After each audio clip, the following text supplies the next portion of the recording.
I'm thinking we could get started, and if it's all right, I'll give you a little introduction. Sure. How long do you want the introduction? Let's do, as long as it takes you to do 2 truths and a lie. Let's see. Oh. Okay.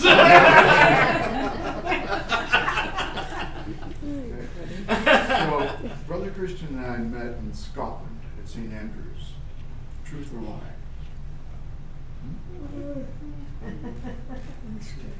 It's truth. Yes? Yes. When was this? When was that? I went there in 2011, so I think it was the first year there, 2011 to 2012. Okay. Yeah. And we became friends immediately. And then the two of us, I think different years, came back to the States. And we stayed in touch over the years. And I've gotten to know Brother Christian as a person of courage and compassion. And he was here about 3 years ago, and we had a time here. What would you call it? What was that time like? How would you describe it? Yeah, me too. Yeah. Well, Stefan provided me refuge when I was kicked out of the state of Rhode Island. I'll get into that. Yeah. Yeah. It was a difficult time. Yeah. And it was a very authentic time. And I remember mostly a lot of tears. Yeah, that sounds accurate. Yeah. And for me, it was a time when our friendship deepened, and for which I'll always be grateful. And then, in recent years, as we've stayed in touch and I've kept up and followed you, things began to take a very good turn, I would say, for you. And for which I was very, very happy. And then the next thing I know, there's this photo on Facebook of Brother Christian in his white robe and this humble man by the name of Pope Francis in his white robe. And the two of them were greeting each other. And we coordinated the outfits. Yeah, I thought you would. Since you're very conscious. Good theater. And, but it was a lovely, lovely moment, I'm sure. Maybe you could share a little bit about that at some point. And your movement through layers of discouragement and prejudice, resulting in now your, I think of it like resurrection, if that's not too dramatic. But to me, you're rising out of so much and into so much, and it's just a joy to see that. It's like the stone is rolled away, you're coming out. It's a beautiful sight. Anyway, so I'm very delighted that Brother Christian is here. And so please join me in a warm welcome for Brother Christian.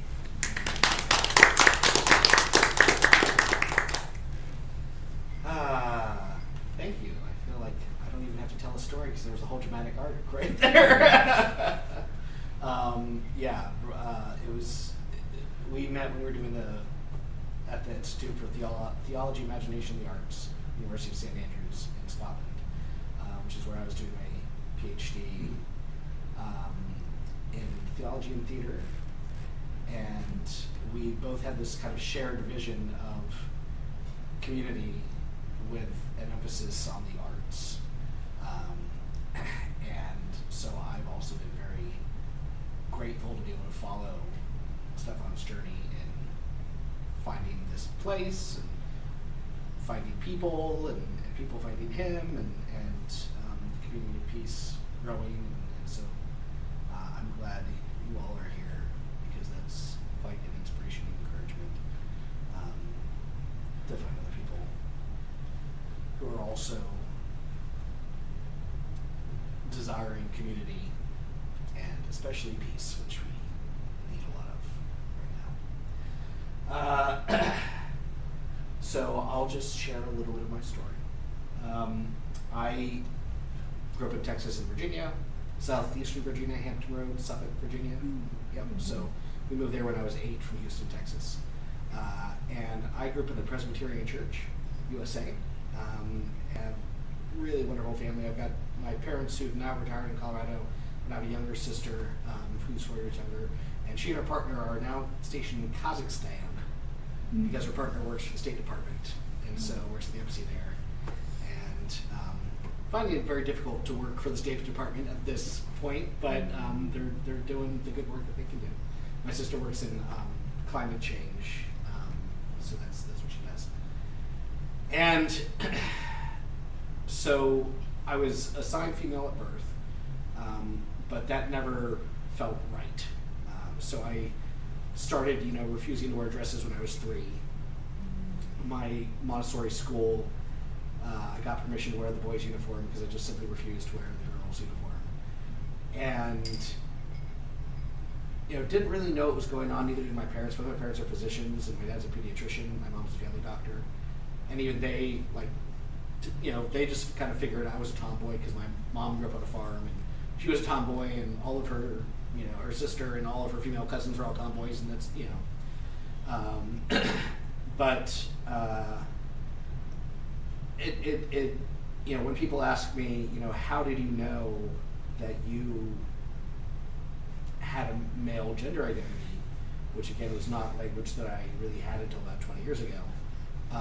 There are a few stories that I tell, which is one, when I was 8 and we moved from Texas to Virginia, I had just done my first school play, which was the Velveteen Rabbit, which we did for Christmas. And I was the skin horse, which is one of my favorite roles because it was a horse and I loved horses. And so I had been asked by one of the teachers to do the spring play, which he said, this is going to be a play where you're the only Indian in the village who can talk to horses. I thought, oh, this is my dream role. Did not get to do it because we moved to Virginia, and I even asked my mom, maybe I can fly back on the weekends to rehearse. And first she said yes, and I didn't realize she was joking. And no, it didn't work out. But it took me 20 years later, I was thinking about that play for some reason, and it wasn't until that point when I realized that character would have been a girl. To me, it was obvious the character was a boy because I was going to be the one playing the character. But it literally did not occur to me until 20 years later that the teacher, everybody else would have seen that character as a girl. And I thought, that's interesting that, obviously to me the character would have been a boy. I identified male characters in stories and books, pretty much except for Eowyn, Mulan, which you can probably guess for obvious reasons. Also, Island of the Blue Dolphins. I liked that main character too.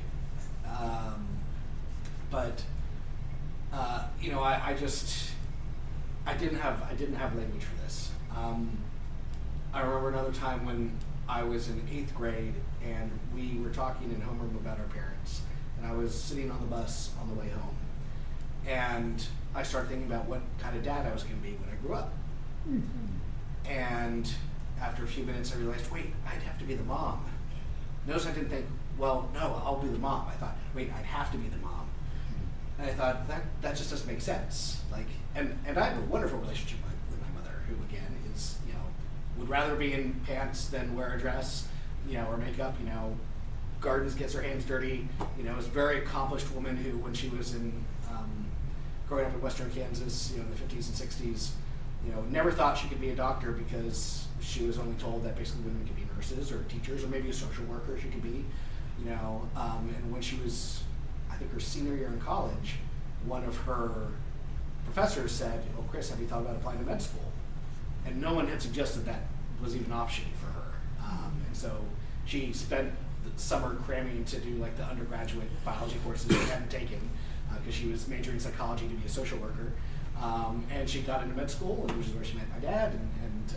But before she went off to med school, her mother asked her, "But Chris, who's going to want to marry a lady doctor? Like, you're going to be alone for the rest of your life if you do this." So therefore, she got someone in med school. And so he said, my dad always says, one, that he married up, and two, he got lucky because he married a doctor. But she's always been kind of leading. There was a joke she would tell when she's been her whole career teaching at medical schools, and every incoming class starting in the 80s, she would tell this riddle more about a father and a son who were in a car accident. You may have heard this, but the father dies, the son goes into surgery, the surgeon walks in and says, "I can't operate on that boy, he's my son. How is that possible?" And back in the 80s and 90s, her first year medical students would go, "Huh, I have no idea how that could be possible. I thought the father was dead." But of course the answer is the surgeon is the mom. And nowadays her students generally get that. But back then when she was starting off, it was very rare for someone to come up with the answer. So like, I grew up in a house where there were accomplished women, and being a girl didn't mean you couldn't do things. You could do whatever you wanted to do. So it wasn't that. I think when I first came out to my pastor, he said, "Well, what can you do as a man that you can't do as a woman?" I said, "It's not about that. It's just about who I understand myself to be." So when I was thinking in 8th grade, I'd have to be the mom. That just doesn't make sense. It wasn't there's anything bad about moms. It was just it just doesn't compute. My kids would basically have to have 2 dads. Like, it would be like it just wouldn't work. So that I also noticed that seemed a little odd. I figured probably most people didn't have that experience. So I knew that there were things that were kind of unusual. It was a little more than just being a tomboy. But again, I did not have the language for it because my sole exposure to trans stuff in the mid-90s was sex workers and drag queens on Jerry Springer. Like, that was it. And that was nothing to do with my life. So I just didn't have any language. And so I started getting involved in theater. When I was in high school, I could always pretty much always play the male characters because we just didn't have enough men. And so I volunteered to play the men, and that was fine. Oh, good, we're desperate for someone to play that role. So I was able to do that. I also had an unusual experience. We had choir that started in my school my 9th grade year. And that first year, again, we had like 2 boys who signed up and 8 girls. And so I got permission to sing tenor because that's what I wanted to sing. And did that. But then the next year, we had several more boys join, and we had about an equal number. So the teacher said, "I got to move you up to alto."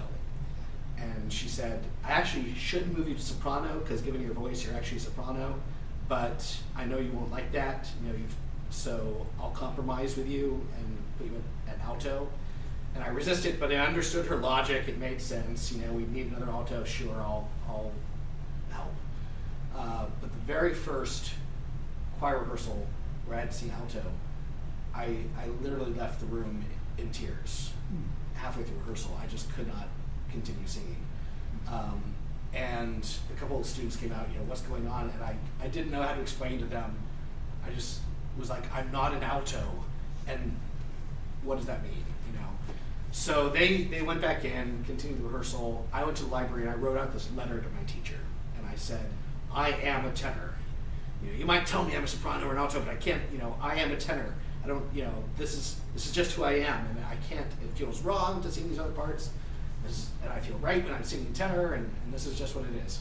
And I gave her the note at the end of the rehearsal, and she said, I don't know what to do with this. I don't know what this means.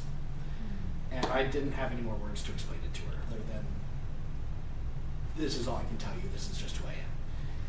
And I didn't get to sing tenor again. We kept me in alto for the rest. I managed to deal with it because I loved singing, but it was hard. And then I went off to college to study theater, and at NYU, where I went to college. The first year was kind of fine because you weren't really doing scene work. You were doing, physical exercises and voice exercises and things.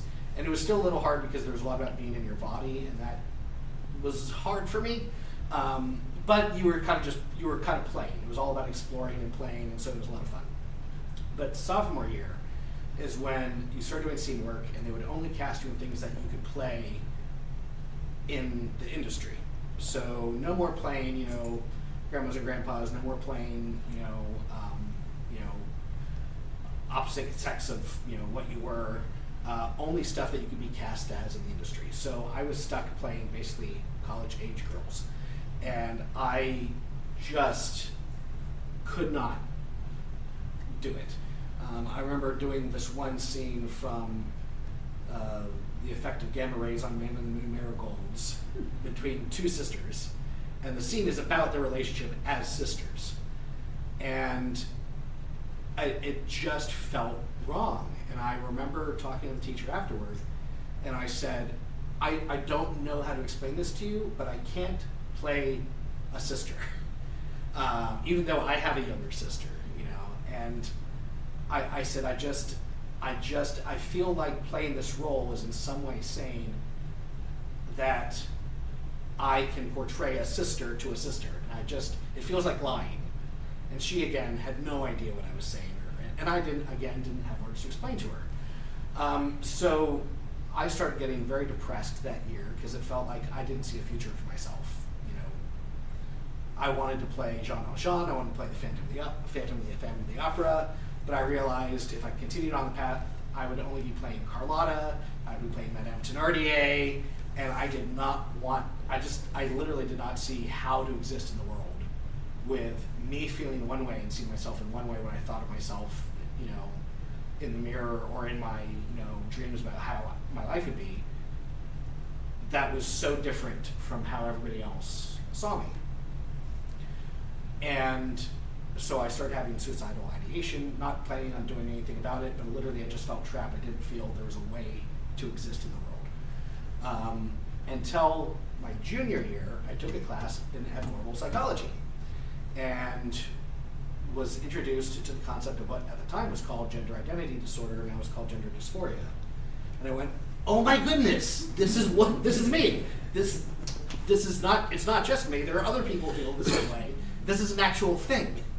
And because, my parents come from, are medical folks and grew up in a medical household, I went, this medical language of talking about it as, the term, my dad and I kind of used at the beginning was birth defect. I've kind of moved away from that term, but still medical language of this is a condition that you're born with. The leading hypothesis being that how you're affected by testosterone and other hormones in utero affects brain development, either too much or too little or at the wrong time. But basically they've done studies with with female embryo mice and given them too much testosterone or testosterone at the wrong time, and they end up developing mice who act like male mice when they grow up. And there's other studies about the effect of the brain and hormones and hormonal environment and all that. But seeing that there was evidence that this was a biological thing, which meant if it was basically a medical condition, it could be treated. And learning that there was a effective treatment for it, which is medical transition. And it felt like winning the lottery. It felt like there was a way to exist in the world. It felt like I could actually be who I was. And so I told my parents, I want to transition, and they were like, I don't know, but because their sole exposure had been to Jerry Springer too. But when I explained the medical studies I'd found and gave them things to read, they went, oh, okay, this is starting to make sense. And my dad is a pediatrician, and again, my mom is a family doctor. They were aware of intersex anomalies. They were aware of physical anomalies. They went, well, it would make sense. The brain is a physical organ. It would make sense that there would be differences there too. And we've seen how you've behaved your entire life, so that's making sense. This all tracks. And so they quickly became extremely supportive, and I basically socially transitioned my senior year of college, because at the time the standards of care issued by WPATH, the World Professional Association for Transgender Health, required what was called a one-year real-life test. So you had to live in your preferred gender role for a year before you got any kind of medical intervention. So I just changed my name and pronouns senior year of college, and then at the end of senior year of college was able to start testosterone, got surgery that summer, switched all my documents over with surgery, and then basically went to grad school that fall, deep stealth. So I didn't tell anyone about my medical history. I just switched with the name Cole, and just switched over, and that was that, and started a new life. And so that was a major shift in my life. I went to Loyola University of Maryland to do a doctorate in clinical psychology. After the first year, I realized it wasn't quite the right fit for me. I wasn't sure if I wanted to do pastoral counseling instead or something. So I took a break and I started working in theater in Baltimore. But that was my first time in a Catholic environment. And I was really drawn by the liturgy, by the sense of history. I realized that I had grown up pretty much believing that nothing of any importance happened between Acts of the Apostles and Martin Luther. There's 1,500 years of really nothing going on. I knew nothing about that period. And so I realized that because Presbyterians take education as a core value, that I should probably learn something about this period. So I started doing a lot of reading. I always loved Tolkien and other Catholic authors. And finally, after a few years, I basically found that my imagination had, had become Catholic. And I remember I was driving to work one day. I was doing a production of A Man for All Seasons, and I was driving to work one day thinking about what options in life are open to me if I decide that the Catholic Church has the authority that it claims to have, or if I decide it doesn't. And the next thought I had was, well, I think it does have that authority. And the next thought I had was, well, then I guess I got to become Catholic. So I got accepted to study theology at Oxford that fall because I wanted to. At NYU, the kind of view of the artist that was predominant was the artist's job is self-expression, and you really can do anything you want in order to express yourself, including I had a classmate in one class who argued that it was artistically okay for an artist to take out a gun and shoot and kill an audience member if that's what they needed to do to express themselves. Mm-hmm. Now they said that person would probably go to jail, and yeah, sure, like legally it's right that they go to jail, but artistically they have that right. And I remember, arguing in class going, no, that can't be true. You can't kind of artistically have a right that overrides your human responsibility to not murder people. But there was such a divorce between kind of artistic and human and morality, and I was explicitly told this by teachers, that religion is something you need to grow out of as an artist, because religion is just something that tells you what you can't do, and so it puts limits on you. And so real artists, shed those prison bars, in order to become real artists. And that was extremely frustrating to me, because I was like, this is who I am. This is my deepest self. And you're telling me my deepest self is basically not artistic. It can't possibly be artistic because I'm religious. And so I knew I wanted to kind of learn more about the theology of kind of the artist-audience relationship and the relationship to God and how to kind of have that conversation. So I wanted to do this PhD program at St. Andrews, where there were several people doing theater and where I felt like I could combine and kind of have that conversation. But in order to do that, I needed a theology degree, so I applied to Oxford because that's where C.S. Lewis was and Tolkien was, and I wanted to be there. So I got accepted. So my first week at Oxford, I went to the Catholic chaplaincy and said, I want to become Catholic. And one of the Jesuit priests there, and the Jesuits, of course, having run Loyola, Maryland, so I'd really been introduced to Catholicism through the Jesuits. He said, great, I'll sign you up. And so I entered the Catholic Church through the Jesuits. So they told me if I ever was in a Catholic environment and didn't know something obvious, just tell them I was catechized by Jesuits, and that would explain it.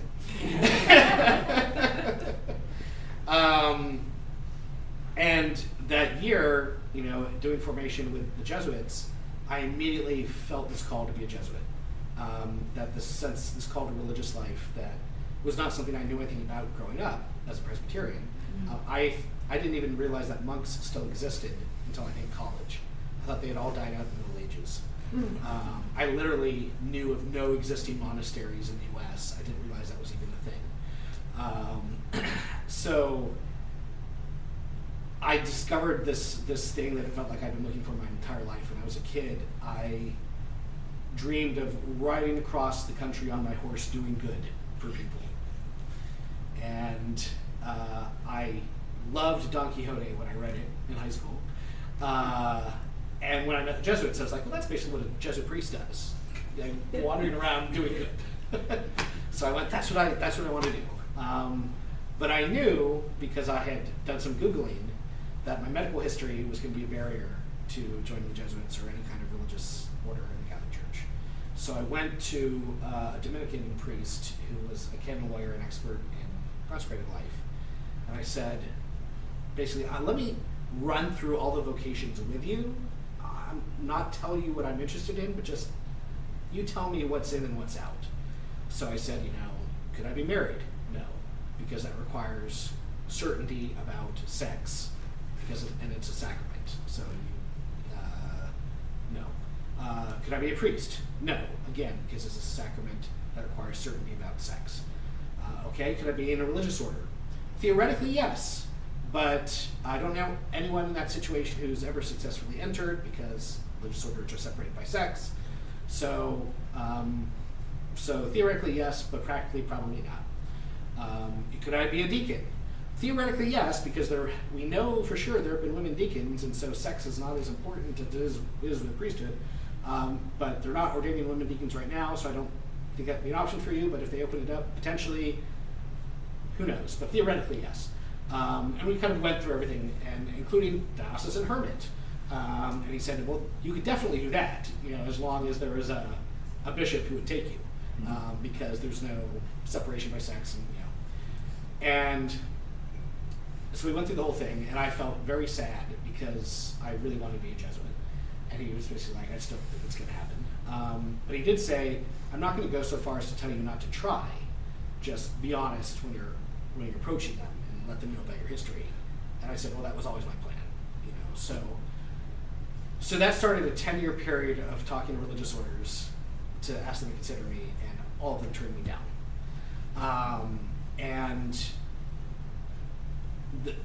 I finished my Oxford degree and I went to St. Andrews. In my first year at St. Andrews, which was 2011, 2012, I was doing this vocations program through the National Office of Vocation run by the Bishops' Conference of England and Wales for young people interested in religious life. So you meet 3 to 6 young people one weekend a month for 9 months and visit different communities and learn about the vows and that kind of thing. And I told the leaders, that I was trans when I started, and they said, well, stay in the program. This doesn't bother us. So I talked to the Jesuits during that year, and they basically, the vocations director I talked to was very supportive, but he said, this is out of my hands, this is above my head. So he talked to their head canon lawyer in Rome, who said, unofficially, this would be a no. But we don't have a formal policy about this. So you could have the superior, the provincial superior, ask for him to be considered, but the answer will almost certainly be no, and that will set a precedent for the society, which will make it harder for anyone else to join in the future.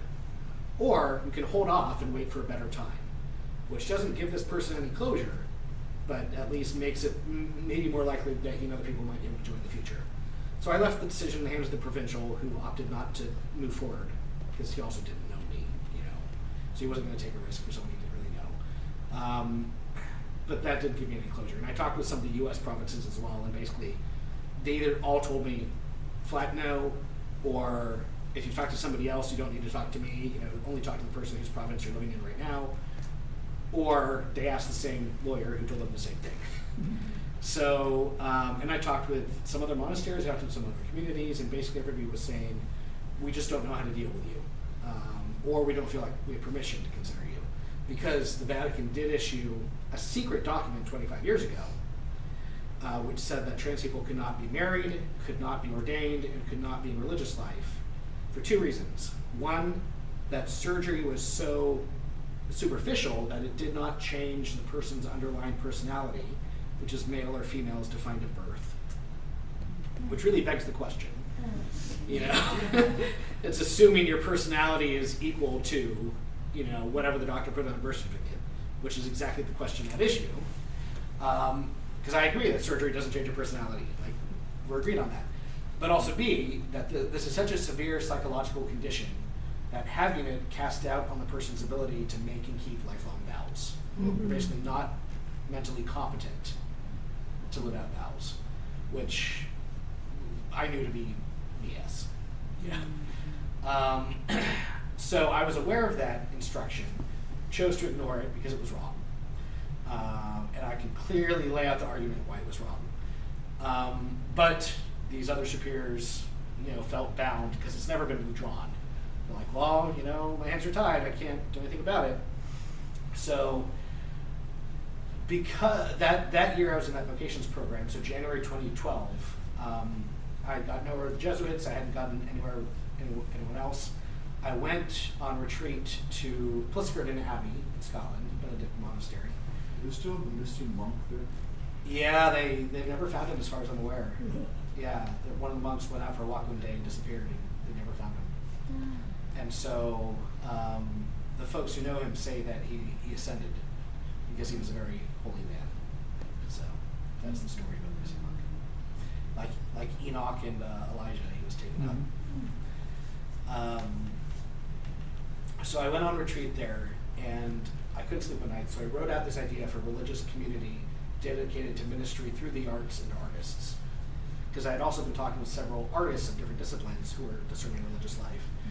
And we're basically being told by a number of communities that that art thing is nice, but it's not a real ministry. You know, you can do it as a hobby, maybe. Or, like, I know one person who was in a new community who developed a love of playwriting while she was in the community. And at one point, the superior said to her, writing plays is not fit for a nun. Never mind, like, Roswitha and all the, and Hildegard. Long history. So she decided to leave that community, and she's now made permanent private vows. You know, so they were finding, like, their sense of vocation as an artist was not being treated as a vocation, it was being treated as a hobby. And there are some exceptions, like the Jesuits take the art seriously. A friend was discerning with the Daughters of St. Paul who take the arts seriously. But again, that the community's missions are something else, and there might be individual artists in the community, but we realized there was no community of artists, that were there to be a community of artists serving through the arts and serving the spiritual welfare of artists. So I thought, well, this is an idea. Like, I would love to be a part of such a community. So I wrote out, you know, what it would look like, and I gave that to my spiritual director, to the Jesuit vocations director, and to the two leaders of this vocations program, who all said, I think there's something to this. You might want to consider this. And I don't remember when I first mentioned that idea. It was in Scotland. Yeah, but Stefan was supportive too. I think that might have been when we first kind of talked about our various community ideas. So I thought, okay, well, if I can't join the Jesuits, you know, I'll explore this. So after I finished my PhD, I'm going to see how long I'm talking because I realize I'm rolling on now, and I don't want to roll on for too long. After finishing my PhD, I had a bunch of friends in New York who wanted to kind of build community, different Catholic artists. So even though I never had planned to go back to New York City, because also living in New York City was really hard for me, because I would much rather be in an environment like this where there's deer and there's grass and green things and quiet. But there are all these artists who said we want to build community. And I learned that the Archdiocese of New York had just opened an art center downtown called the Sheen Center after Fulton Sheen.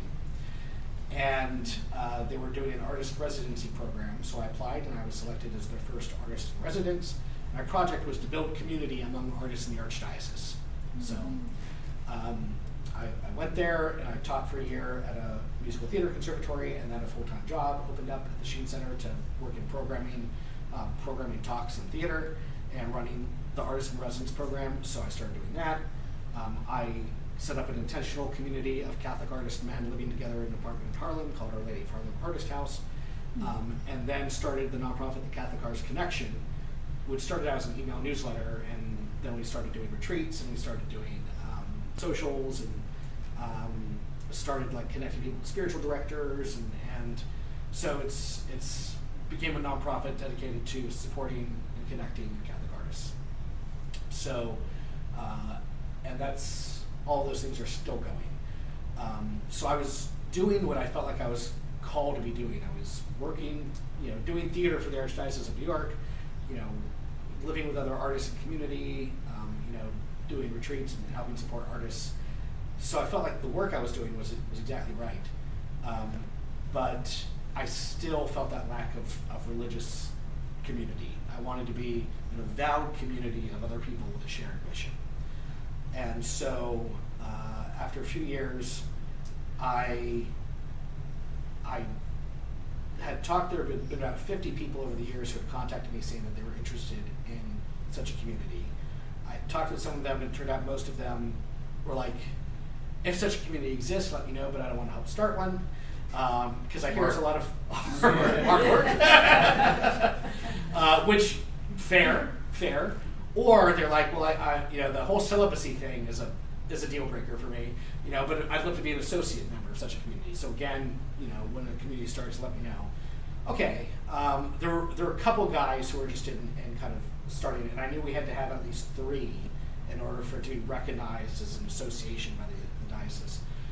So I was like, well, there's potential here to start something, but I again knew that my medical history was going to be a barrier.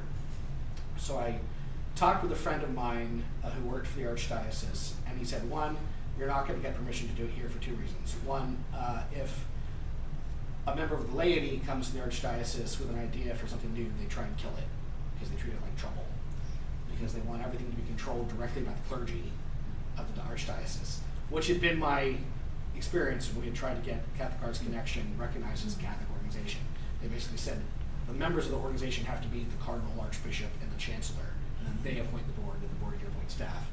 But it can't be a lay-run organization. If it's run by lay people, it cannot possibly be Catholic, basically. And I was like, that's not correct. And I sent them a letter with quoting the Vatican II documents and canon law saying this is not correct, but of course never got a response. And then they started refusing to talk to me. So I was treated like a troublemaker there. But also, one of my priests at my parish was on Cardinal Dolan's secret LGBT commission to kind of advise him on how to reach out to the LGBT community. And they had given him a bunch of suggestions. He had not taken a single one of them. And their easiest one was just to use the word gay instead of same-sex attracted.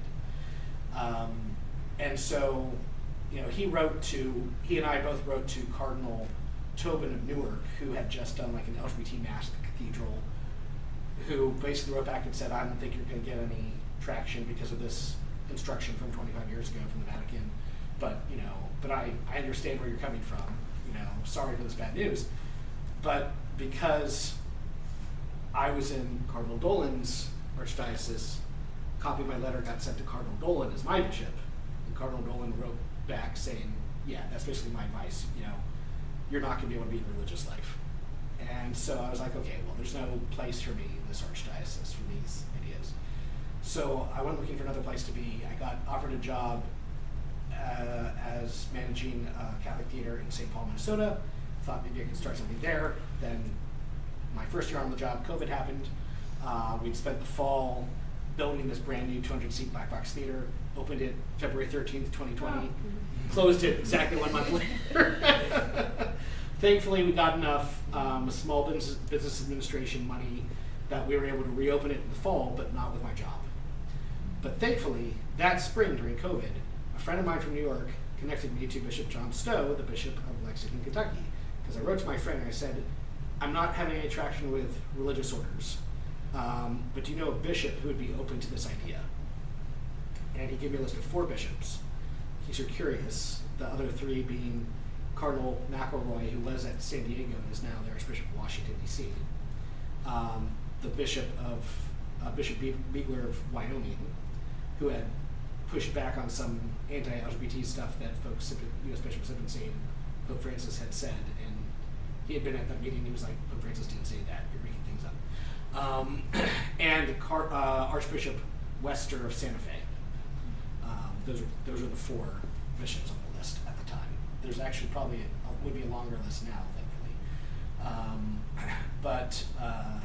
So I wrote. He said, reach out to John Stowe first because he's head and shoulders above the other 3 when it comes to LGBT issues right now. So I wrote to him, and within 2 weeks he wrote me back and he said, I'm intrigued by your idea of an artist community, and I'm very inspired by your desire to be in religious life. So let's talk. So we started talking on Zoom, and eventually, and he checked me out with people who we both knew in common to make sure I wasn't a crazy person.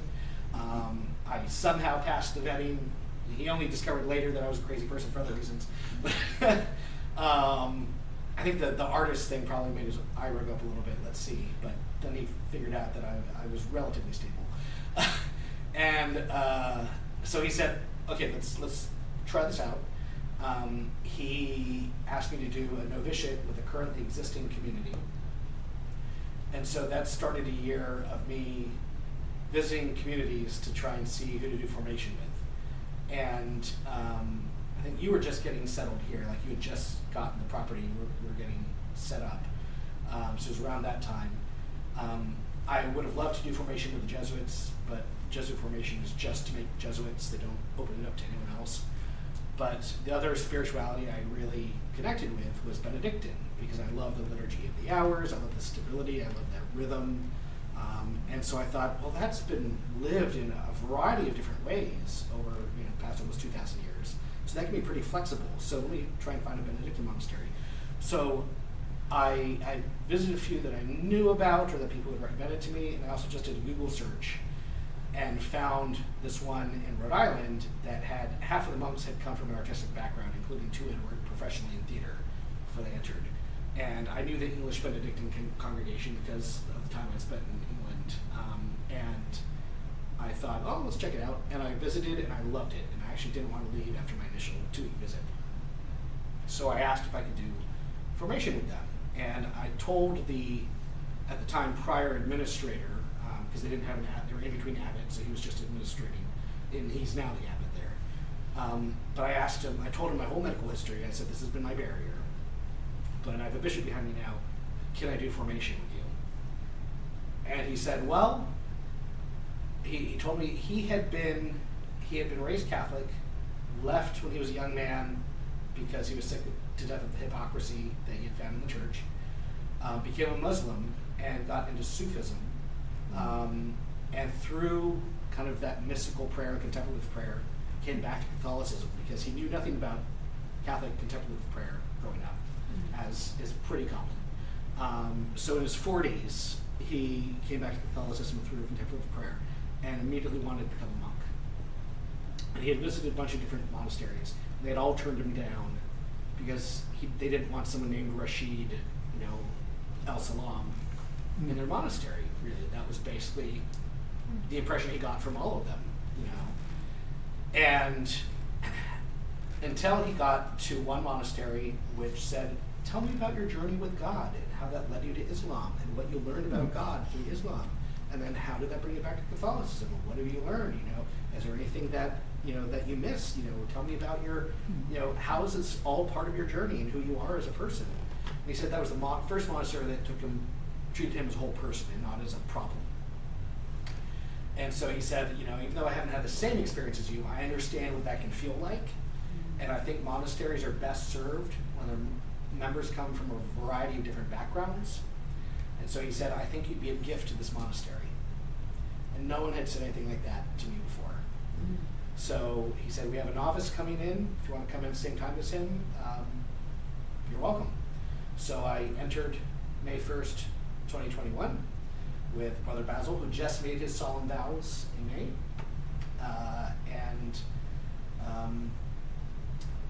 The intention was for me to be there for a minimum of 1 year and possibly 2, because their novitiate is really 2 years, and basically receive my monastic formation from them. I was with them for 5 months, which were some of the best 5 months of my life. It felt like a second transition. It felt like I was able to interact with people as who I was, you know. But about 3.5 months in, my abbot got called into the local bishop's office and was told, somebody's told us there's a woman in your monastery. What's going on? And my superior told the bishop, it's a medical issue. He told us about it.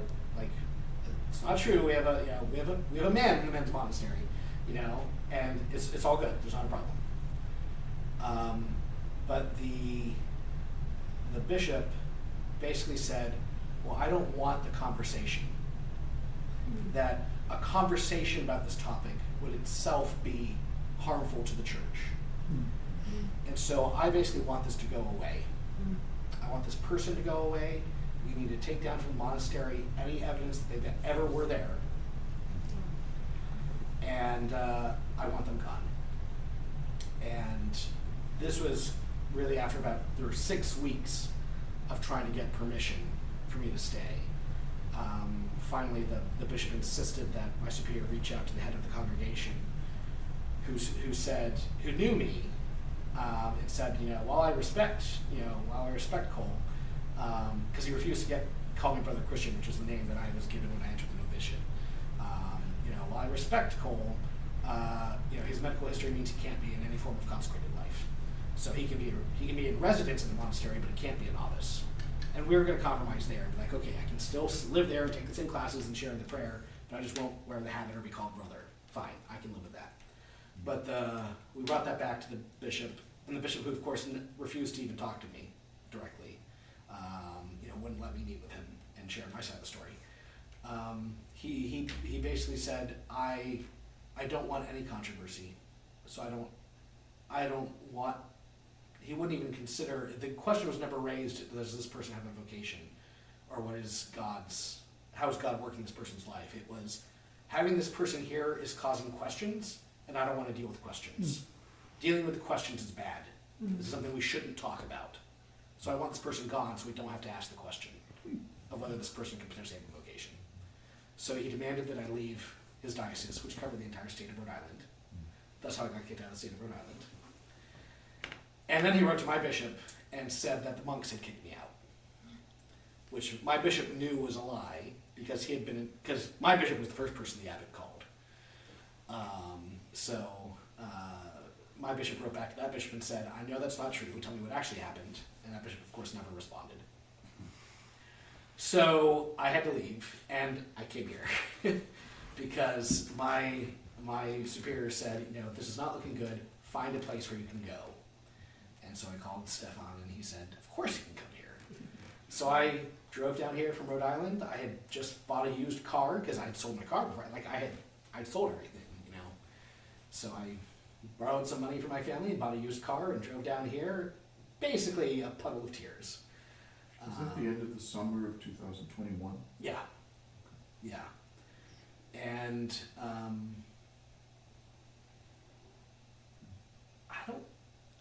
I wasn't here for very long. Was it even just one night, or was it longer? It was a bit longer. Like a few days or a week or something? Something like that. Yeah. But it wasn't, I was gonna be here for, I think, longer, but I got a call saying that somebody had leaked that I'd left to a right-wing Catholic newspaper, and they were gonna publish about it. And so I went back up to New York because I wanted to be with my Catholic Arts Connection community and talk with them and all of that. So I went back up there, and they didn't end up leaking it at the time because they couldn't get confirmation. Like, they wrote to us, and they wrote to my bishop calling me she, and he wouldn't respond to them. And apparently somebody had said to them, you know, that I was trying to sneak into seminary through the monastery, which was not true. Like, I'd been up front saying I'm not looking to be ordained because I know that's a whole other kettle of fish. Quick question. Yeah. And I'm thinking two things at once here. Yeah. I'm I'm also thinking about time. Okay. When that happened, Yeah. Was the person who outed you, basically, someone you knew? At the time, I had no idea who it was. Right. And we had asked them and they wouldn't tell us. They made it seem like it was an anonymous tip. Yeah. But a month after I left here, I was Googling, because right before I left the monastery, there was a memo sent out by the U.S. Bishops' Canon Law Committee to all U.S. bishops, saying we've discovered that there are women pretending to be men in seminaries and in houses of religious formation with false, fraudulent sacramental documents. You know, you might want to start DNA testing your seminarians. And a friend had sent that to me and said, you know, what the heck? And so I thought somebody's, like, I've since learned I was the person in House of Religious Formation, which again they were presenting as trying to sneak in seminary. So I knew that somebody had like leaked that. So all these papers were looking for where are these people. And so I did a Google search of that article just to see if there had been any updates. Because I was trying to find the person who had been in seminary, because I'd like to know this person support them. I still have no idea who that is. So when I was Googling the article, I found a thread on Reddit where someone had posted it in the Catholicism subreddit. And on the comments, one of them was, yeah, one of these people was in my diocese in a monastery, and I told the bishop, and if I hadn't told the bishop, no one would have known. And I went, that sounds like me. So I looked at that person's other comments, and I got definitive proof that it was my friend. Your friend? My friend. Who betrayed you? Who, when this first happened, because I knew he worked in the diocese, and I invited him to come visit me in the monastery and have lunch with me, I had called him and said, look, this just happened to me. Do you know who would have told the bishop? And he said, I have no idea. It's so horrible that someone did that to you. That's awful. I'll let you know if I hear anything.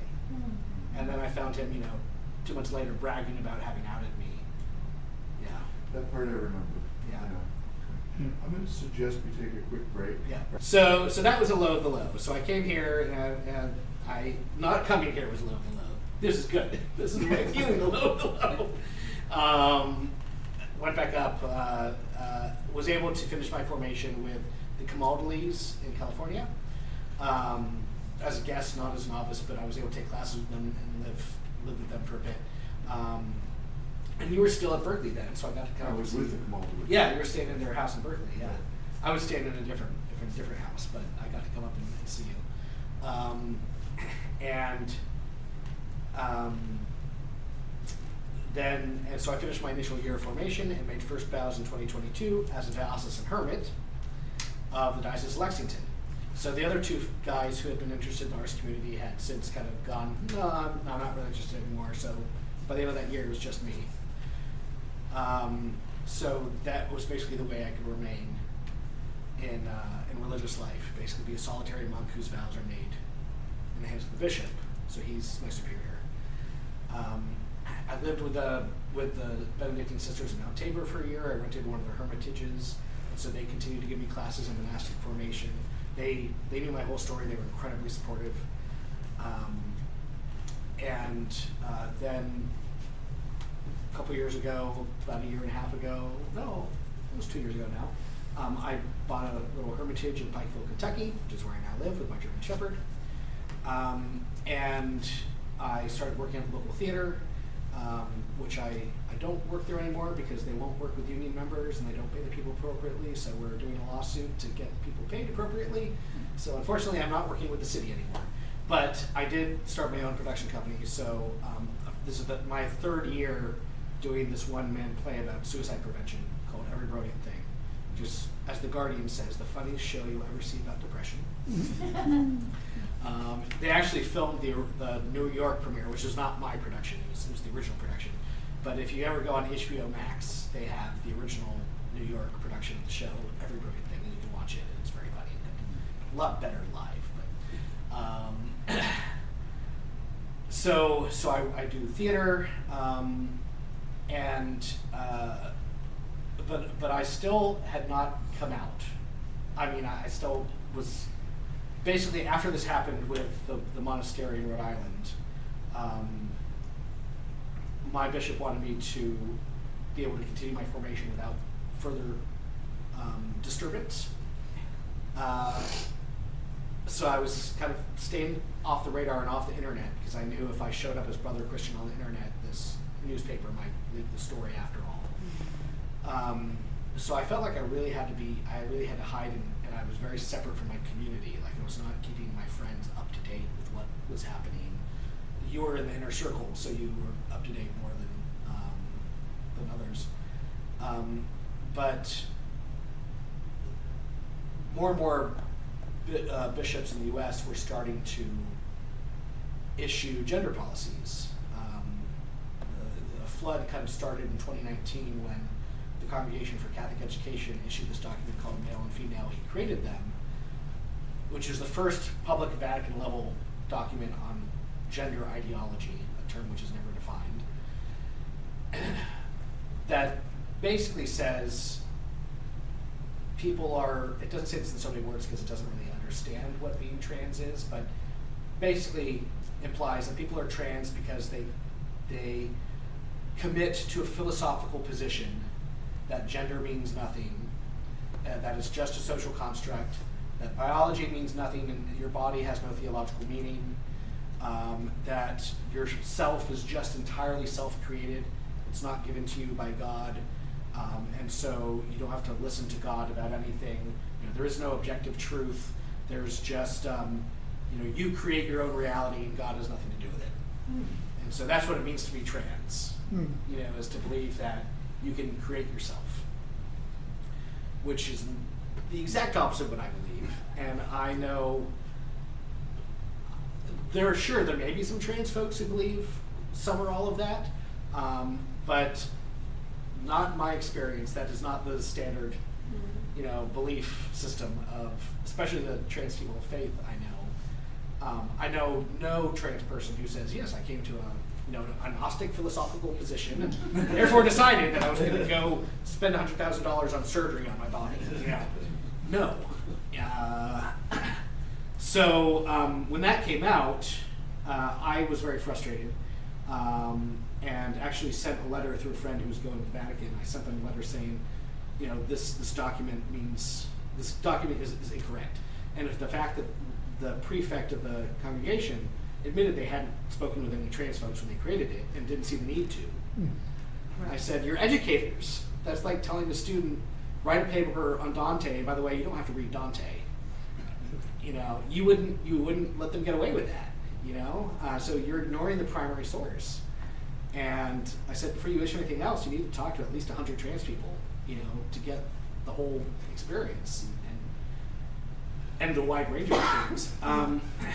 And so during these kind of couple years of silence, even more dioceses are putting out these gender policies. And I was doing, because the Synod on Synodality was happening, and one of my friends had hired me kind of part-time to try and collect synod meetings from all the dioceses across the country and put them into a single database, so you could go to his website and type in your zip code, and it would show you all the synod meetings in your area.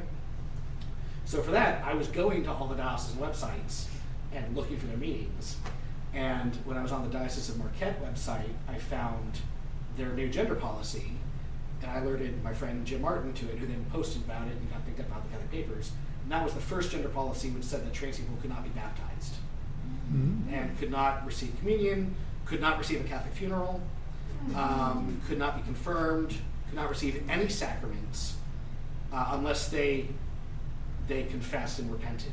And repentance meant they went back to living according to their birth sex and reversed anything physical insofar as they were able. It did say, might not be possible, but insofar as you're able, all that should be reversed as well. And of course, cannot be in leadership, can't even volunteer to sing in the choir if you're trans. Basically, you can show up and sit in the pew and put money in the plate. That's all, and maybe help out at the homeless shelter or the food pantry. That's all you can do. And then more of them, they basically continue to become worse and worse. So that was one thing that was frustrating me. I was seeing friends like Jim Martin and my friend Bob Chouanier, who was working with the Synodality, who's openly gay and has been fired from church jobs for being openly gay, but he's also darn good at his job. And so he keeps being hired by diocesan churches to do church things because he's good. But he's not been able to move on to bigger jobs that are more public because the bishops are like, you can only do that if you hide the fact that you're gay. And he's like, well, I'm not going to do that. So I was seeing friends kind of on the front lines. And then there was also this conversation that you and I had one in Berkeley, and I was talking about the artist community and how, my plan was if there was a bishop who was going to be open to it, I would tell him and I would tell kind of the initial group of people that I was trans, and if everybody was okay moving forward, then we could do that. And I was going to be willing to heroically step out to let the other people move forward if the bishop said it can continue, but only not with you as a part of it. As long as they could, And you asked me a question of, well, what if you have like an openly trans or queer person come to you and want to join, who's an artist, and it that actually never occurred to me. Who wanted to be open, and I went, well, we'd have to talk about that. And that conversation actually really bothered me because I realized I had no desire to be open because I saw this as private medical history. I transitioned to be known as male, not to be known as trans. Trans I see as part of my medical history, not as part of my core identity. Yeah. If you ask me how I identify gender, I say I identify as male, not as trans male or as trans. Although that does describe, part of who I am, but male is my gender identity. And so all of these things are basically pointing toward there is a conversation that's happening in the church right now where decisions are being made that are harming people, and I'm not saying anything about it. And I know that these things are wrong, and I know that the process by which they're going about developing these documents is wrong. And if I don't say something about it, who else is going to? Right. Which required coming out, because I couldn't say anything about it publicly and not come out. One, because my friend in this other paper went out me immediately, but also because it doesn't mean anything if it's just some straight ally, cis ally saying this. It doesn't mean as much as if I say, no, this is from my own personal experience, you're describing me, and what I'm telling you is your description of me is wrong. So I talked with my spiritual director, my bishop, and I said, I need to say something. The bishop said, wait a bit longer, I want you to have more time and formation. Once you've lived in religious life a few years and have built up some credibility, then you can come out. And so finally last year, after I had made 3-year vows, which expire next year is when I'm eligible for permanent vows, I said, I feel like it's time. He said, okay, I agree, as did my spiritual director. And so I decided I knew if I just posted something on Facebook, I had friends who worked for some conservative outlets who would post it first, and I didn't want them to post it first, so I reached out to a friend's friend who was a journalist I trusted to find a neutral party. So I talked to a reporter from a religion news service. I figured that was about as neutral as I could get. Basically said, look, here's who I am, here's my experience, here's what I think about these gender policies, and that the church, we need to have this conversation in the church. We're not going to be able to move forward if we're like that bishop was afraid of having a conversation. So we planned that I would come out on Pentecost, and so that's what happened. He published on Pentecost. I sent out a letter to my friends and posted on Facebook and said, oh, by the way, I'm trans. Thank you for your support over the years. This is what I've been dealing with. This is also part of why I've been silent about this for the last couple of years. And I, understand if you want to. I hope you can continue to support me and stay with this journey, but I understand if you don't want to. And there was a lot of flack. My bishop got in a lot of trouble, but nothing actual, like other U.S. bishops, telling him he made a bad decision, and people in the press saying he made a bad decision. But and people in the press, I did lose a couple folks who I thought were close friends, who posted stuff about me online, basically believing what folks online said about me as opposed to actual conversations they had with me, which was frustrating. But there are also people saying, we've got to have this conversation, and So I got asked to serve as the chair of trans ministry for transgender families, which is an affirming LGBT Catholic ministry that's based in the Diocese of Lexington. So now we're doing a couple Zoom calls a month to connect trans folks, and we're doing a web series every Tuesday night for the next 3 months, kind of a Trans Catholic 101, Tuesdays at 7 p.m. You can go to transcatholic101.eventbrite.com to sign up for the different topics. There's a list of which topics we're doing all summer. You can pick the ones you want to sign up for and come. And I got this book contract with Fordham University Press that I'm working on to do at the end of the year on the theology, science, and bioethics of trans issues in the Catholic Church. Basically trying to say this is an actual biological phenomenon. It's not gender ideology. Human sexuality is more complex than the Church has been willing to admit. And it's like Galileo. It's just a scientific fact that challenges what we understand. Feels like it challenges our anthropology, so we don't want to deal with it. But it doesn't actually challenge our core anthropology. So that's basically the point I'm trying to make in the book, that we don't have to be afraid of this discussion. Still trying to figure out where the artist community comes into this. Still trying to discern a lot. It's still messy right now, but that's where I am for right now, is in the middle of these conversations. So thank you for letting me talk at you for 90 minutes. About 50% longer than I was hoping to go. But I just wanted to ask, you said something about you bought a hermitage where you live now. I don't understand exactly what that means. Are you part of like another monastery, or?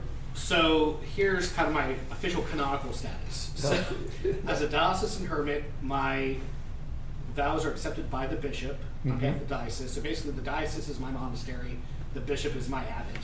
Okay. So I'm not a member of a monastery. Okay.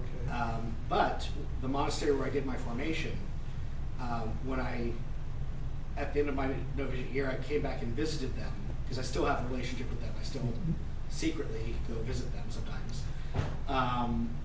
And I became an oblate there. So the abbot gave me this oblate medal. Basically did a little like commissioning of a missionary. Yeah. Said, we're now sending you to Kentucky, here's your medal, And so like I don't have an OSB behind my name. Okay. So my postnominals are er.dio. Which is Eremitus Diocesanus. Basically, diocesan hermit. Oblate SB, so oblate, Benedict oblate. But so I have a affiliate associate relationship with that monastery. But as a diocesan hermit, my vows are to the diocese.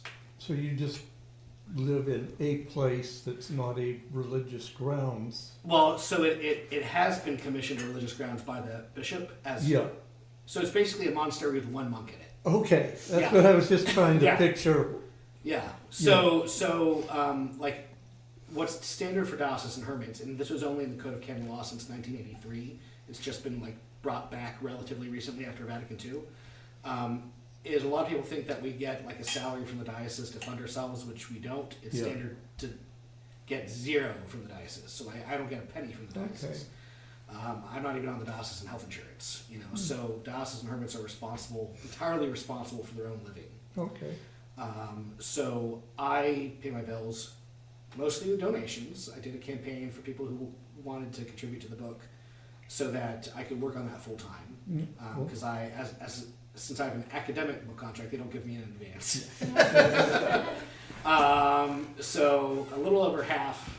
Actually, probably more than that now. The book is donations. And then the rest is like doing my show. I'm a union actor, so I'm on the union contract when I do that, so I get union rates. Which means either it's a school that can pay me, like the university did this week, or I have to apply for my own grants. Because like local high schools can't pay me, they don't have it in the budget. So it's on me to write grants to get money to do it for the high schools. Or, I work as a standardized patient for local medical school part-time, so I get as a practice patient for medical students. I do some freelance writing and talking, I have Airbnb, so I have a guest room. Okay. And so, and it, it's described as a room in Transfiguration Hermitage. This is the kind of environment it's going to be in. But like, I have a Catholic right now who's staying with me who is doing training as an occupational therapist at our local hospital. And she was like, I would love to be in a quiet, contemplative environment. So like, she's loved it. She prays, evening prayer and Copland with me. Every night we take turns making dinner, and then we watch an episode of Yellowstone. So I put things together to kind of make a living. Well, thank you. That makes a cool picture. I was wondering. Yeah, I enjoy it. I've definitely gotten flack for working in theater. And like, there's one diocesan hermit who has a blog about being a diocesan hermit, who's posted about me multiple times on her blog, saying, working in theater is incompatible with being a hermit. You should only be doing work that you can only do in the hermitage. Even though she used to play in her local civic orchestra once a week until she hurt her hand and could do that anymore. But apparently if you're doing it once a week as an amateur thing, it's fine. But if you're doing it professionally to pay your bills, it's inappropriate. Okay. Whatever. My bishop is... And so, like, I write my own rule of life. So I don't... Which incorporates the rule of St. Benedict. My rule says that I'll live according to the rule of St. Benedict insofar as it's appropriate to my state in life. But every diocesan hermit has to write their own rule and have it approved by the bishop. So, like, I have it in the rule that I, check it with him once a month. We do, or not once a month, once a year. We do any tweaks we need. He can approve my budget. If I'm out of the diocese for more than a week, I need his permission. If I were to live in someone else's diocese for more than 3 months, I would need both his permission and their permission. So there's some like rules around it, but it's pretty flexible. Oh. I was curious about that with the Benedict. Like, is there a specific rhythm, like a monastic rhythm that you're maintaining? Or? Yeah. So I pray the office every day. I'm not as structured about it, as here, because it's just me. Yeah. So I can, if I, have a show the night before I need to sleep late, I can do that. But yeah, I try and do like 5 p.m. is usually when I do evening prayer, and noon when I do midday prayer. Morning prayer really depends on. That has been one of the gifts of being a living hermitage. It can fluctuate. And then we have Eucharist at the local parish every day except for Monday and Saturday morning. So during the week I just go to the parish. And when I came out last year, there were a number of people in the parish who were very unhappy and called and texted my parish priest to ask him to refuse me communion. But I had talked with him before I came out, and he was also at first like, I don't know about this. He knew nothing about trans stuff, but at least he had heard the word intersex, which the other parish priest had never even heard that word. And both of them have been ordained in the last 10 years and taken bioethics classes at the seminary, and like intersex didn't come up once in their class, much less trans stuff. So I explained to him, like, this is not an ideological thing, this is a medical thing, and he went, oh, so you're saying that human sexuality is more complex than the Catholic Church has chosen to address. That's all you're saying. Yes. Oh, yeah, well, I get that. So, like, he's been my best defender. Cool. Yeah, so I have kind of and then I'll do, Lectio and private prayer, like, so I have a schedule for the day that I'll do. So, like, the morning I try and do prayer and writing, and in the afternoon I try and do emails and other things I need to do. But in the evening I can read, or I can watch Yellowstone, or watch a movie, or see a play, or what have you. So listen to music.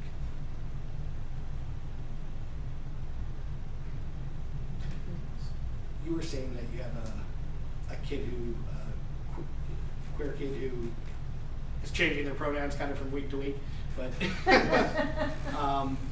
how are they are they doing in a kind of religious context, or? So they grew up Quaker. I grew up Roman Catholic, so I'm sitting here thinking about all what you put up with, which is, for me, was a conscious choice to leave this structure. So that's interesting. But both of my kids grew up at our Quaker meeting and went to Quaker schools in Charlottesville. So they have a very different perspective that doesn't have a structure between them and their direct relationship Right. with divinity, which is what we try and practice. So it's very different. Yeah. But also they're in a very, and even in Florida, there's a huge trans queer community that's also very arts based. I'm really interested in your story because she works at an arts center. Oh, And cool. she's a coordinator of classes for children at this arts center. And so that, you know, that is just kind of that expression of color and just fluidity, I think, is huge. She's 28, so it's that age group too that's very, very expressive. Yeah, and we were talking during the break about how, like, because I transitioned 20 years ago, 2005, Right. and how I attended a trans masculine support group at the LGBT community center in the West Village, and out of like 50 people who were like in and out of the group, and like there were 2 people who identified as non-binary or two-spirit or, you know, in some way. Most of us were like, we're men. But when I dropped into that group 10 years ago when I was living in New York, it was 2/3 non-binary. Like we're on the masculine spectrum, but, you know, my pronouns are he, they, or they, you know, and it's, yeah, there's a lot less focus on medical transition, a lot more focus on kind of identity exploration and like you said, fluidity. While at the same time, you know, what the government is going after is, all the trans kids are getting sex change surgeries at age 8 by the surgeons at school, So- 3rd grade. In the cafeteria. In the cafeteria. Yeah, exactly. Yeah. Yeah. Yeah. Yeah. And the most recent study that I read said that it's actually 1 in 300 trans youth are on puberty blockers or hormones. Like, it's that small. It's a very small percentage. It's a very targeted Yeah. campaign of suppression. Yeah. Very, very small community that's being targeted. Yeah, there's the same, you know, 5 detransitioners who get flown to every state Yeah. to, you know, speak against the laws. In some states, they refused to allow anyone else to speak. There have been at least a couple states where when these laws were up, they only let the people who wanted the anti-trans laws to pass to speak. The trans kids, they would not let them speak, Yeah. which is completely anti-democratic. And like I talked with a doctor from Montreal, Catholic doctor from Montreal a couple months ago, who was helping to organize in May a conference for Catholic family doctors in Canada, and the topic was gender. And their 3-person panel was a teacher, Catholic teacher, like a social worker, a Catholic counselor, and a American Catholic endocrinologist who has never treated a trans patient Yeah. and says, I have never treated a trans patient and I never will treat a trans patient. Yeah. And he was the only doctor at the panel. And he has been Dr. Paul Cruz. He's been the leading doctor who's been called on in all of these states to support the passage of anti-gender affirming care laws. Even though, again, whenever he gives testimony, he says, by the way, I've never spoken to a trans patient, you know, but, and even some states, the judges have said your testimony cannot be included because you're actually not an expert witness in this topic. Cool. But he's still used, and he was, again, this conference is an only doctor. And I said to this person, and she only talked with me because we have a mutual friend who told her, you have to talk to an actual trans person when we connect you to my friend, Brother Christian. And I talked with her for 90 minutes and answered her questions, and she had never heard my perspective before. Of course she hadn't, you know, because she was also of the opinion this was solely an ideological campaign. Yeah. And, which it is, just from the other direction. You know, they don't see the ideology. And I said, you have to have a trans person speak at your conference. You know, I will even pay my own way to go speak at the conference. And she said, well, you know, I'm not in control of who gets invited. I'll run the idea up the flagpole, and of course they never called me, you know. And she even said, oh, I talked to Dr. Cruz, and he said he'd be interested to hear your input. I'll put him in touch with you. Never happened. Yes. And I connected her with my spiritual director, Sister Louisa Derwin, who's a religious sister who has ministered to the trans community for over 25 years, has been a spiritual director of 200 to 300 trans Catholics, of all folks, you know, religious, Catholic clergy or religious in the U.S. She definitely has the most experience ministering to trans folks. And this doctor is willing to talk to her and talk to Louisa. And Louisa again said, if you're not willing to invite a trans person, I'll come up there and I'll share. And of course, they didn't take her up on that.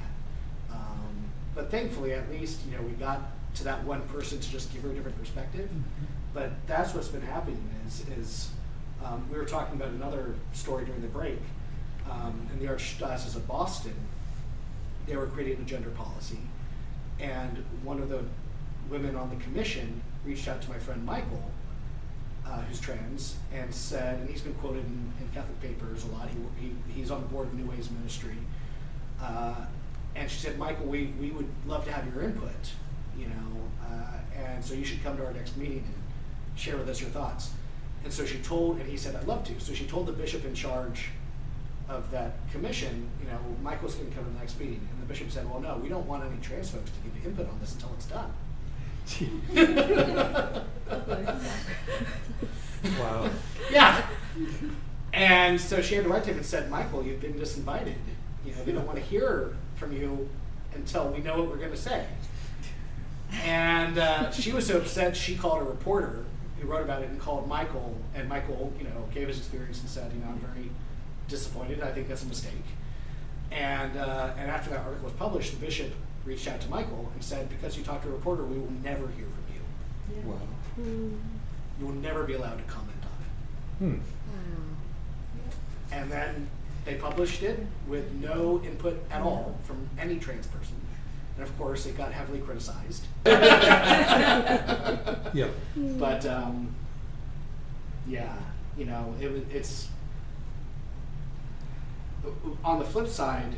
My sister Louisa put together a panel of bishops a few years ago through the Catholic Health Association, specifically to give bishops the opportunity to hear from trans folks. And about a dozen bishops came, some of whom were on the doctrine committee. And the doctrine committee, I think it's 2 years ago now, put out a note saying basically that because gender affirming care, again, is an ideological attempt to recreate oneself, it cannot be allowed. And so they announced last year that they're going to revise the ethical and religious directives that the bishops, that govern all Catholic hospitals, so that Catholic hospitals are not allowed to participate in gender affirming care. Because some were, quietly, you know. It's the same with abortion care. Yeah, that's definitely in the Yardies. Yeah. Even though, you know, there's a lot of care that can be provided legally and ethically by a Catholic hospital that they won't even do, you know, because they're worried it might be conceived as a choice, you know, abortion of choice, even though it's not. Yeah. I had a friend who, they suffered a miscarriage and had to have a DNC to remove the dead body, and he still felt guilt for the DNC because it can also be used on a live fetus. And so he felt like he had to go to confession for having their dead child removed from his wife's Wow. body. And thankfully the priest was like, no, you don't have to confess that. Yeah. Nothing bad happened, you know. No one sinned here. But anyway, so some of the bishops who wrote that doctrinal note were on this panel and had asked very moving, you know, questions, clear they were listening, but then they went ahead and wrote this note which showed no evidence of having actually listened. Yeah. And so there's like this disconnect between in private they'll say something, you know, really nice, but in public they feel they have to toe the party line. And at some point the cognitive dissonance has to get too much. You have to know that what you're saying publicly is not true, which is like the whole thing about why gay men can't be priests. You know, privately they know that most Catholic clergy are gay, but you're not allowed to talk about it. Right. You're not allowed to talk about it. Right. Even though even if you're not gay yourself, you have good Catholic priest friends who you know are gay, who are good Catholic priests. I had several teach me in high school. Yeah. Yeah. You know? It was clear they were good. Yeah. And that's a whole different thing from, Yeah. and that's a whole completely separate thing from predatory. Oh, You know, yeah. No, gay, there- straight, predatory is a whole There was different nothing category. predatory about Yeah. them. Mm-hmm. Yeah. There was one. Actually, Michael was also able to go to meet Pope Francis last year. So the way that I got to meet Pope Francis was I was at a conference, the outreach conference last summer that Jim Martin does. Who here has heard of Jim Martin? He's a Jesuit priest who, he anchored for Pope Francis' funeral. He was the talking head for ABC. Yeah. He's off and on, one of those big Catholic news, they call him up. He runs a ministry called Outreach, which is the largest LGBT ministry in the U.S. Not the oldest, but probably most well-funded and supported because the Jesuits are behind it. He became friends with Pope Francis, and he was actually the one who took my letter to the Congregation for Catholic Education. The first time he met Pope Francis, who encouraged him in his work and met with him privately and allowed him to publish that he had met with him privately, and allowed him to publish notes to the Pope saying, continue on with your work, you're doing good work, ministering to the LGBT community. I don't remember how but Michael, so I was at the outreach conference, and I asked at a panel that Jim was on, do you know if Pope Francis has met with any trans folks? He said, not that I know of. Well, he has met with some, but I was asking specifically about the theology and the science behind it. Has he actually to talk about what it means to be trans and what it means theologically for the church? He said, no, I don't think he's had that conversation. You might want to talk to Father Andrea over here, who's from Italy and knows the Pope. And so there was a priest at the conference who had been bringing trans folks to Pope Francis' general audiences once a month ever since COVID. And so I talked with him, and a trans woman friend talked with him, and he ended up inviting her to bring a group of trans women and me to bring a group of trans men to a couple of those audiences last fall. So we got to go, and it was just, he's greeting 600 people after the audience, so you've got a 30-second handshake. But I was able to say, I'm the trans hermit from Kentucky, because I knew he had heard about me, because a nun who, Sister Janine Gramick, who started New Ways, had told my bishop she had written him about me, and he had expressed his support for my bishop's support of me. So I said, I'm that trans hermit from Kentucky, thank you for your support of me and my bishop, may I have your blessing? And he gave me his blessing. Yeah, but Michael got to meet with him for an hour and a half as part of a delegation from New Ways Ministry, where an intersex woman shared her story. He shared his story as a trans man. They had a pediatric endocrinologist who does gender affirming care, who shared about her work with Pope Francis, and they had a theologian share. And Pope Francis asked a bunch of good questions, clearly listening, and at one point he told them that when they were looking for bishops in the U.S., one of the things they were looking for was how supportive they are of trans people. That if it's one of these culture warriors who wants trans people to not get baptized, they actually don't want to make that person bishop or promoter. So it was very encouraging to hear that. So I'm hoping when my book is done, I want to send it to the congregation.